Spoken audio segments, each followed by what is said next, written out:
আমলগর sugar মিলের উনি এই পর্যন্ত কোনো কাজ করেননি। এখানে যেসব বয়েজ আছে, গার্লস আছে, দুটো স্কুলের আমরা কোনো উন্নয়ন ওনাদের দেখিনি। স্কুলগুলো কেমন অবস্থা?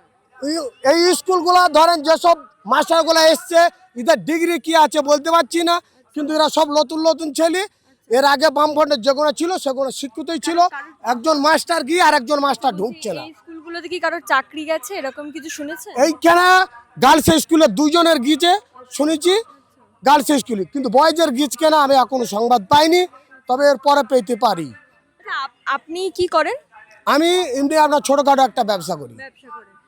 তা এটাতে যা ইনকাম হয় তাতে কি আপনার সংসার না, ঠিকঠাক আমাদের সংসার চলে না, চাঁদা দিতে দিতে চলে যায়। এই সরকার আসার পর থেকে চাঁদা দেন? কিসে চাঁদা দেন? পুজোর চাঁদা দিতে থেকে আরম্ভ করি, সাধারণ মানুষ এমনি ধরি চাঁদা চাওয়া, এমনি শুধু পুজোর চাঁদা তো দিতেই হয়, তারপরেও এমনি পাবলিকে ধরেও আমাদের সঙ্গে পয়সা নেয়।